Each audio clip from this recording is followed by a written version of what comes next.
Olá, você que acompanha o Planeta Azul. Hoje nós temos como entrevistado o senador Major Olímpio, senador por São Paulo, líder do PSL no Senado. Senador Major Olímpio, é um grande prazer tê-lo aqui no Planeta Azul.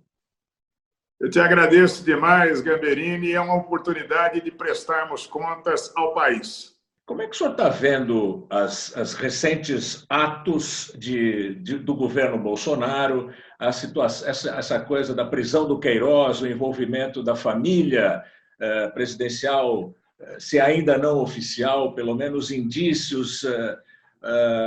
O presidente Bolsonaro está num bom momento? Não, não está num bom momento.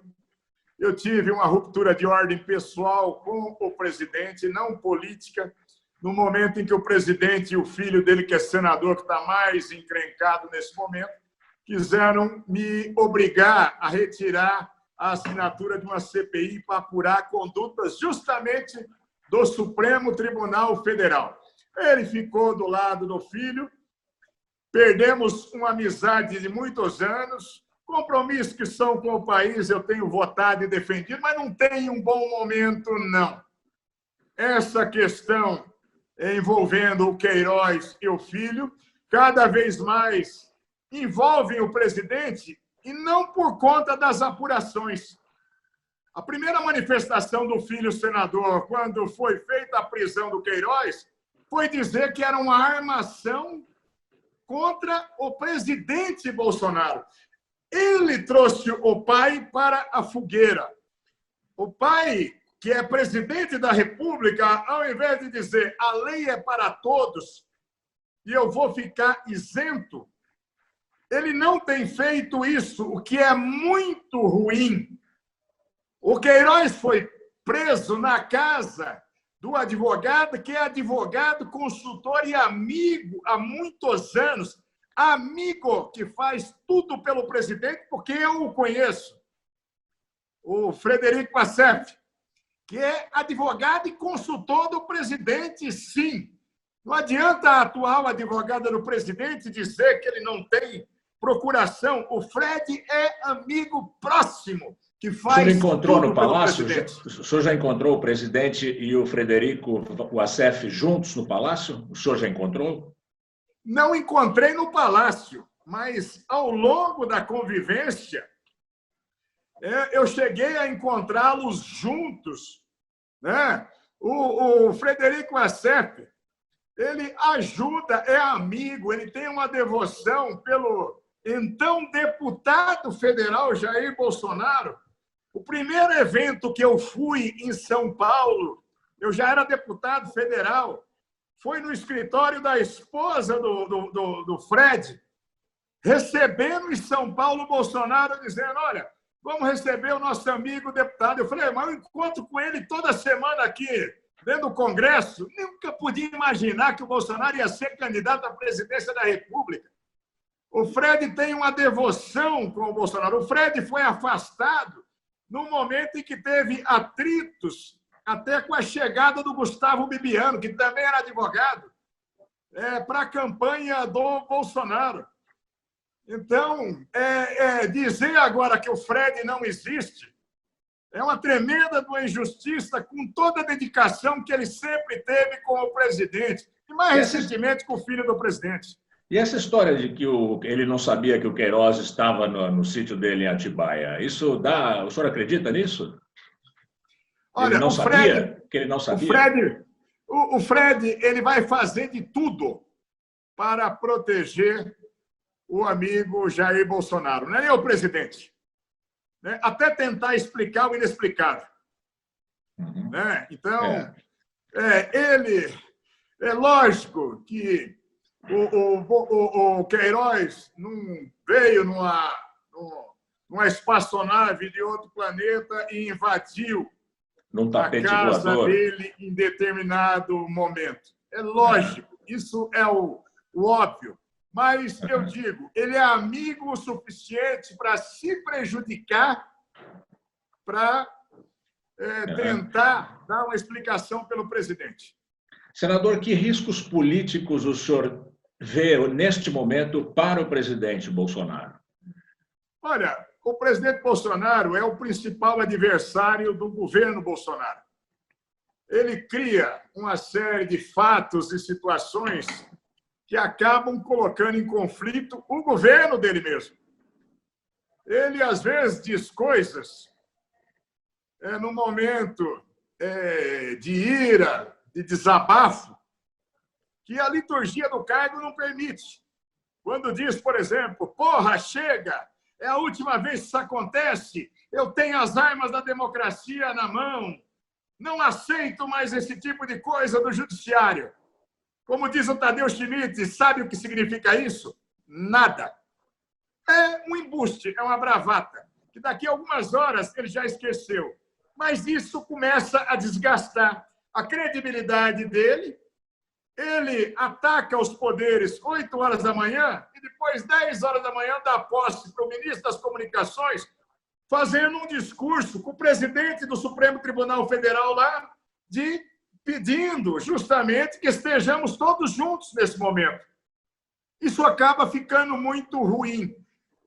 O Brasil não quer um processo de impeachment, o Brasil não suporta mais um processo de impeachment. Eu sou contra um processo de impeachment, mas o presidente tem que mudar a sua conduta em relação à sua posição como chefe do Poder Executivo, colocado por quase 58 milhões de votos, mas respeitando os poderes e a harmonia deles, respeitando o Congresso, respeitando o Supremo Tribunal Federal, a presença dele no momento de pandemia e num evento aberto, dizendo com as pessoas com faixas, pedindo a intervenção, pedindo para fechar o Congresso Nacional, pedindo para fechar o Supremo Tribunal Federal, pedindo intervenção de força, que nada disso acontecerá. Eu garanto para você, só da comissão hoje de Defesa Nacional do Senado, converso com os comandantes militares o tempo todo de todas as patentes. Não existe o menor risco no nosso país de qualquer espécie de ruptura. Ai daquele que tentar, não consegue nem um jipe e 2 soldados para dar uma carona até o aeroporto. A população brasileira saiba disso. As nossas instituições, elas estão sólidas. Quem tem que rever os seus rumos e os seus posicionamentos, as suas falas, é o presidente Bolsonaro e não necessariamente os poderes constituídos neste momento. Então, eu digo para você, quem mais coloca em risco a governabilidade é o próprio presidente. O senhor, no Congresso, tem um termômetro privilegiado. O que o seu termômetro político fala de impeachment? Não existe, neste momento, maioria da oposição para fazer o impeachment do presidente. Nós sabemos disso na Câmara. Como é que o senhor sente no ambiente político essa questão do impeachment? Olha, nesse momento, no Congresso, Câmara e Senado, nós já estamos vacinados. Deixa ele falar o que quiser e nós vamos aqui fazer o nosso papel.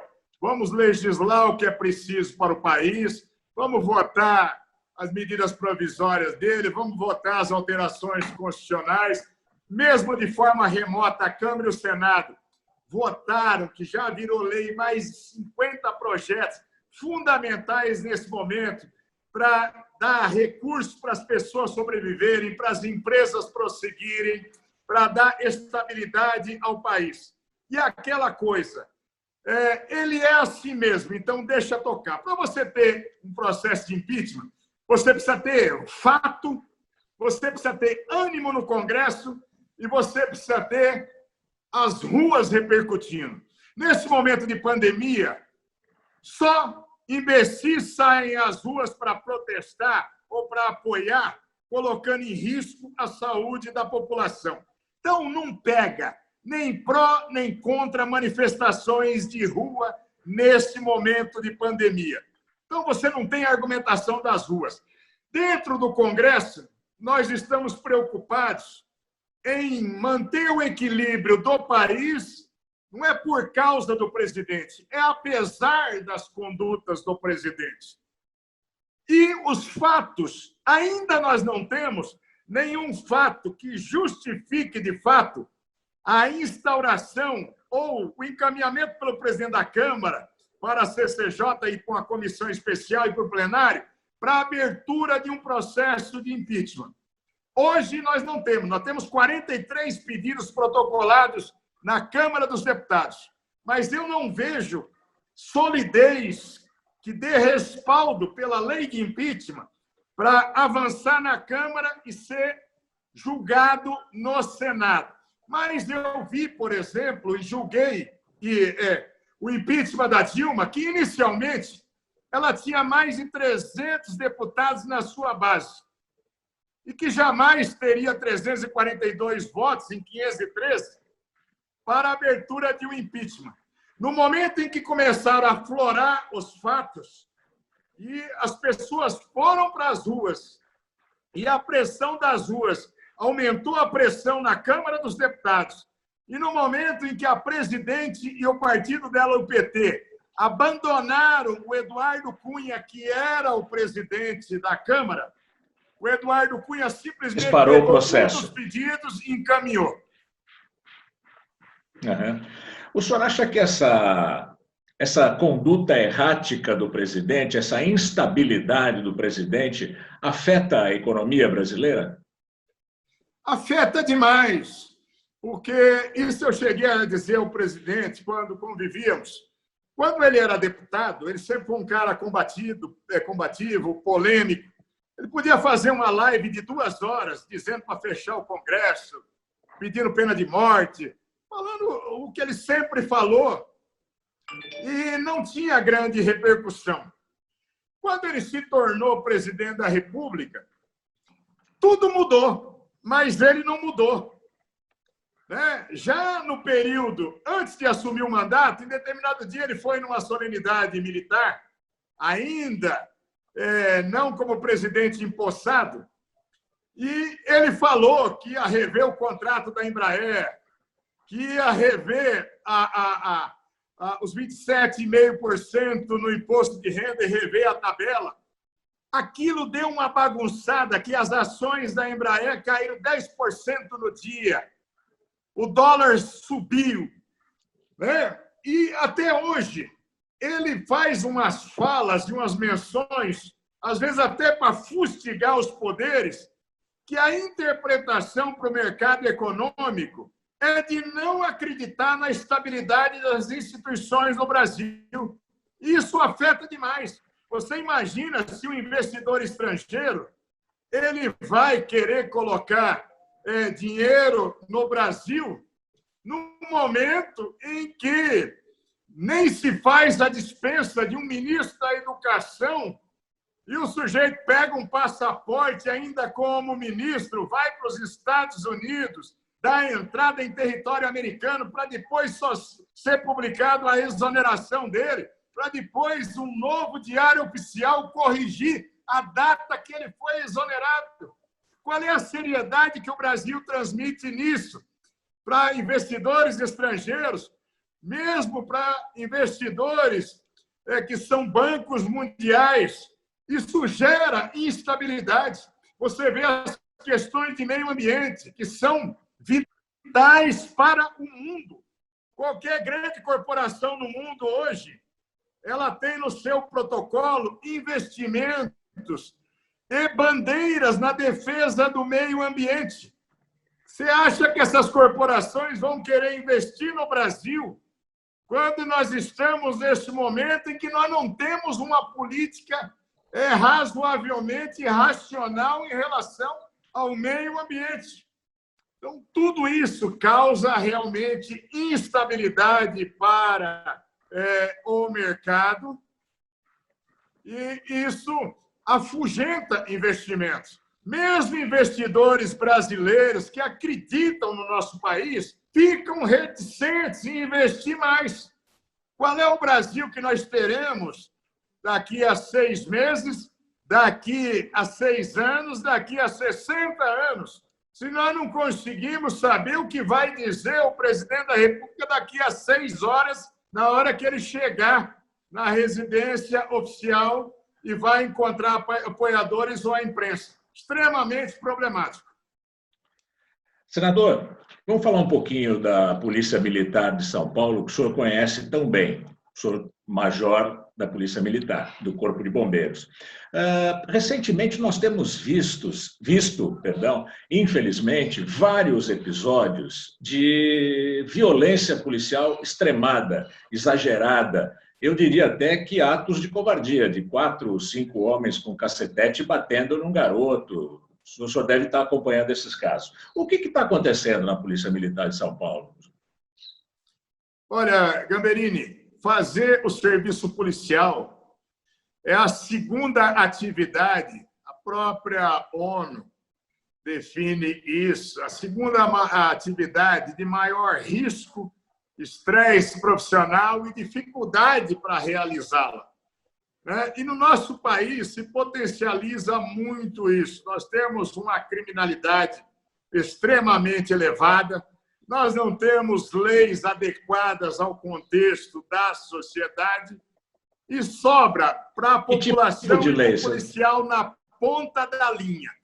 Que tipo de lei? Por melhor que possam ser treinados,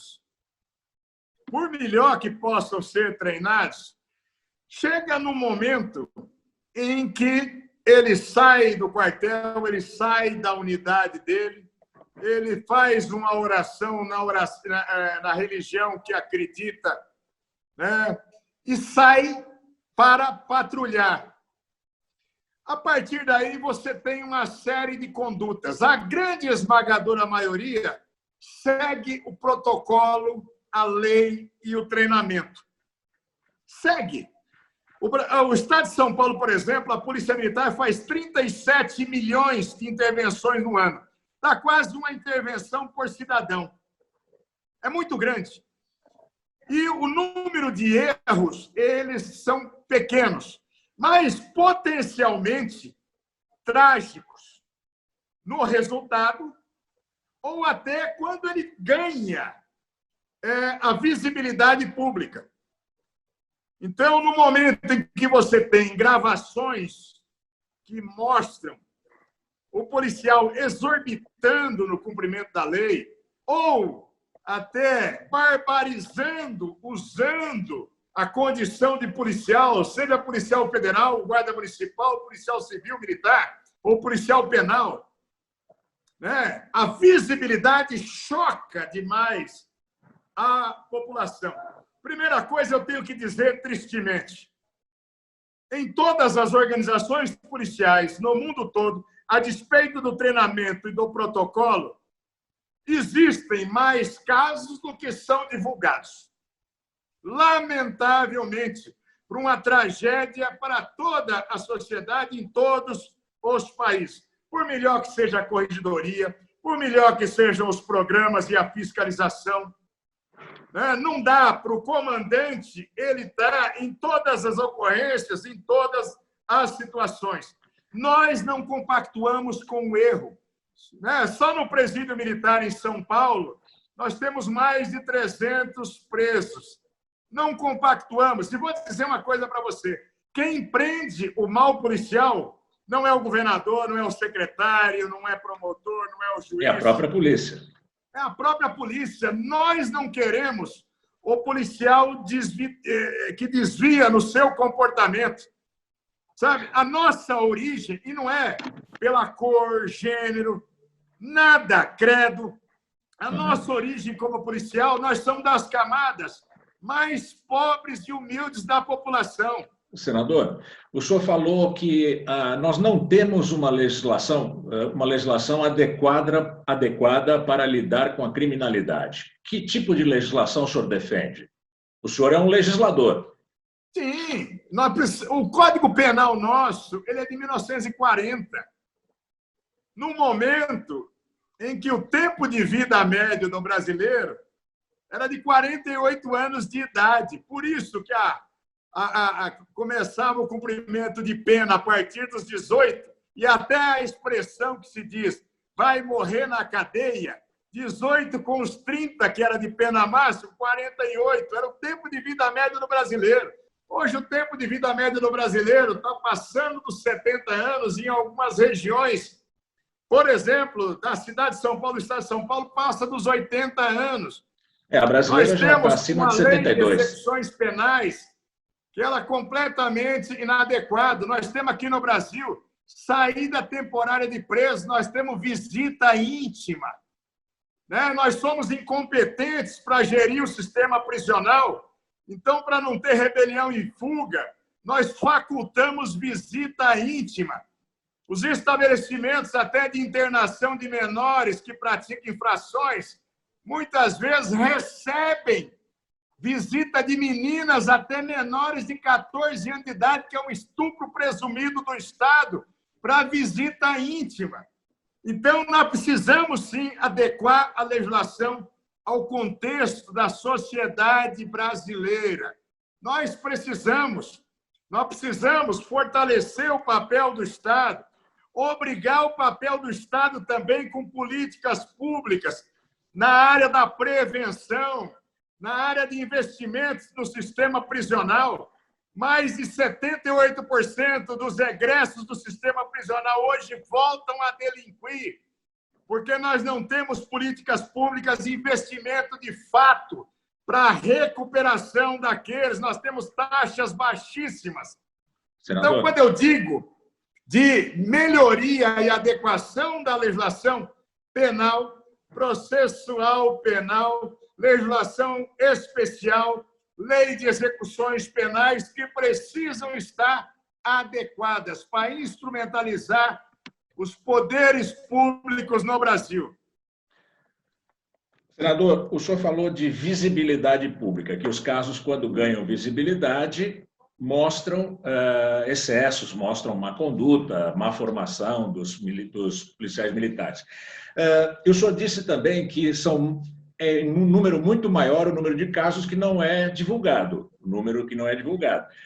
O senhor acredita que essa solução que está se falando em São Paulo, de colocar uma câmera em cada policial, é uma boa solução? Olha, a body camera já é utilizado no mundo todo. É mais um projeto que estava dentro de um projeto piloto, que ele dá uma dupla garantia. Ele dá uma garantia para a sociedade e dá uma garantia para o policial. A principal testemunha da conduta do policial, da esmagadora maioria dos policiais, serão as próprias imagens. O mundo todo já faz isso. Não está inventando a roda, não. Agora, patifaria, coisa pequena nesse momento, é dizer, olha, eu vou promover um retreinamento com os mesmos conteúdos que já são feitos nos cursos e na reciclagem. Isso é só para dar uma satisfação pública nesse momento, para não se perder votos nem cargos. Então, os protocolos, eu duvido, Gamberini, eu conheço segurança pública em 30 países. Eu duvido uma polícia no mundo que tenha os seus procedimentos operacionais padrão mais discutidos, mais amadurecidos, mais treinados, ouso dizer, do que a Polícia Militar de São Paulo. Pode me colocar aí para debater com as polícias americanas na Europa, na Ásia. Não tem procedimento operacional que ele não tenha sido escrito, debatido, a cada ocorrência ele não seja feita uma comissão de análise, mas você tem 90 mil homens nas ruas. Então, essa visibilidade ela é muito triste, ela gera insegurança. E nós temos que dizer, acredite na sua polícia, denuncie aquele que exorbita, mas valorize a grande maioria que são bons, que te defende com a própria vida. Agora, eu tenho que dizer a verdade, não posso ser hipócrita. Você acha que nós temos de gente exorbitando, dando tapa errado, sufocando, dando tiro errado? Só essas imagens que vêm à mídia. E só na Polícia Militar, que não existe na Polícia Federal, na Polícia Rodoviária Federal, nas polícias civis, nas guardas municipais, na Polícia Penal. Nós não podemos ser hipócritas. É lógico que existe. E nós temos uma lei macabra, que é chamada a lei do silêncio. Aqueles que são maus ou que são péssimos policiais ainda têm do seu lado a lei do silêncio, intimidando o cidadão, intimidando os colegas para denúncia. Que na máfia chama-se a omertà, que é a lei do silêncio da máfia italiana. É a lei do silêncio, sim, que policiais militares também, alguns são até executados por maus policiais. Nós tivemos um caso recente agora de um policial da rota, que ele foi executado por outros policiais porque ele não compactuou com o erro. Então, essa lei do silêncio ela é macabra. E não há como controlar isso na polícia? Não há como acabar com essa complacência, com essa cumplicidade dos maus policiais? É uma luta permanente no mundo todo. No mundo todo, com todas as corporações policiais. Mas assim como você tem formados numa faculdade de medicina, com 100 médicos, 98 que cumprem o juramento de Hipócrates, pela salvação de vidas, você vai ter 1, 2 que resolvem ganhar mais dinheiro com clínica de abortos, com a máfia de tráfico de órgãos humanos. Do mesmo jeito, no serviço policial, até que você tenha a ruptura da máfia do silêncio, da denúncia e da segurança para as pessoas, né? Você vai ver que, infelizmente, em todos os órgãos, em todas as situações no mundo todo, não é só o cinema de Hollywood que mostra, não. Mesmo, às vezes, no FBI, que tem 12 mil homens, extremamente hermético, fiscalizado, de difícil concurso, de muita preparação, você tem o cara que se torna corrupto, que se torna violento, que vai praticar crimes usando o distintivo de policial, o jaleco de policial, a farda de policial. É uma luta da humanidade, é uma luta do bem contra o mal. É uma luta que a evolução tecnológica, por exemplo, as câmeras corporais, vão ajudar a minimizar. As viaturas hoje elas são monitoradas, os seus trajetos, né, pelo GPS, ela tem essa geolocalização, então isso melhorou demais. Sabemos aonde estão as viaturas o tempo todo e o que elas estão fazendo. Mas é uma eterna luta das corporações. Agora, o erro individual ele não pode ser generalizado. Nós nos polarizamos com o erro, mas não seremos hipócritas de dizer que nós vamos acabar com ele. Seja o governador Dória, seja o secretário da Segurança Pública, dizendo para a população, olha, vou fazer um retreinamento agora e nós não vamos ter mais excesso, nós não vamos ter mais tiro errado, nós não vamos ter mais tapa para mais, nós não vamos ter mais policial corrupto. Infelizmente, nós vamos ter. É uma luta permanente da sociedade. Senador, em 2022, daqui pouquinho mais de 2 anos, nós vamos ter uma eleição presidencial bastante importante. Olhando o quadro de hoje, que candidatos o senhor vê nessa eleição? Olha, a regra que foi estabelecida por situação e oposição é o que está mais forte hoje. O Jair Bolsonaro e o seu grupo, que, segundo pesquisas, teriam 30% do eleitorado brasileiro, o presidente joga para os seus convertidos para manter isso que, na avaliação dele, 30% proporciona estar no segundo turno. O PT também, quando é cotejado nas pesquisas, quando põe o Lula tem 20%, 22% das pesquisas. Quando põe o Haddad, tem 17%, 18% das pesquisas. O PT, entenda-se a oposição à esquerda, também estavam numa zona de conforto, imaginando nós estaremos no segundo turno. E os dois lados imaginando. Desta feita, nós vamos cativar e vamos fazer esquerda versus direita e vamos vencer. Você tem no segundo time o próprio Ciro Gomes tentando ganhar o espaço com a centro-esquerda.